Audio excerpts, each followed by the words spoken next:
വടകര നിയമസഭാ മണ്ഡലത്തിൽ RJD സ്ഥാനാർത്ഥിയായി MK ഭാസ്കരനെ തീരുമാനിച്ചിരിക്കുകയാണ്. MK ഭാസ്കരനാണ് നമ്മളോടൊപ്പം ഉള്ളത്. ഇടതുപക്ഷത്തിൻ്റെ വടകരയിലെ കണക്കുകൂട്ടൽ എന്തൊക്കെയാണ്? ഈ പ്രാവശ്യം ഇടതുപക്ഷ ജനാധിപത്യ മുന്നണി വടകരയിൽ വിജയിക്കുക തന്നെ ചെയ്യും. അതിനാവശ്യമായിട്ടുള്ള പ്രവർത്തനങ്ങൾ ഇടതുമുന്നണി നേരത്തെ തന്നെ തുടങ്ങിക്കഴിഞ്ഞു. ബൂത്ത് ലെവൽ, മേഖലാ തലത്തിലും പഞ്ചായത്ത് അടിസ്ഥാനത്തിലും മണ്ഡലം തലത്തിലും സംഘടനയെ ശക്തിപ്പെടുത്തുന്നതിന് വേണ്ടി മുന്നണി ശക്തിപ്പെടുത്തുന്നതിന് വേണ്ടിയുള്ള പ്രവർത്തനം നടന്നുകൊണ്ടിരിക്കുക. നിലവിലെ MLAയുടെ പ്രവർത്തനത്തെ, വികസന പ്രവർത്തനങ്ങൾ എങ്ങനെയാണ് നോക്കിക്കാണുന്നത്? അത് പര്യാപ്തമായിരുന്നോ മണ്ഡലത്തിന്?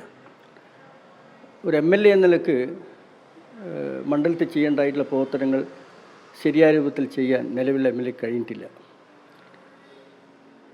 ഇടതുപക്ഷ മുന്നണിയുടെ മറ്റ് MLAമാർ ചെയ്തതുപോലെ ജനങ്ങളുടെ പ്രതീക്ഷക്കുത്ത് ഉയർന്നു നിൽക്കാൻ നിലവിലുള്ള MLA കഴിഞ്ഞിട്ടില്ല.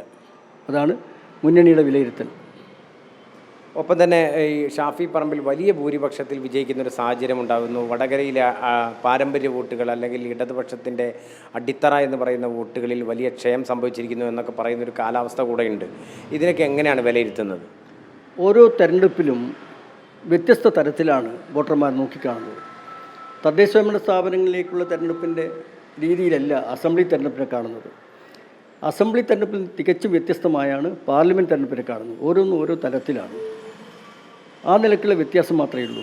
അല്ലാതെ ഇടതുപക്ഷ മുന്നണിക്ക് കാര്യമായ പ്രയാസമൊന്നും ഉണ്ടായിട്ടില്ല. വടകര മണ്ഡലത്തിലെ പൊതുജനങ്ങൾക്ക് മുൻപാകെ വെക്കാനുള്ള ഒരു വികസന വാഗ്ദാനം എന്ന് പറയുന്നത്, അല്ലെങ്കിൽ എന്തൊക്കെയായിരിക്കും നിങ്ങളുടെ മാനിഫെസ്റ്റോ? ഇപ്പോൾ നിലവിലുള്ള MLA വരുന്നതിന് മുമ്പേ CK നാണൂട്ടനായിരുന്നു MLA.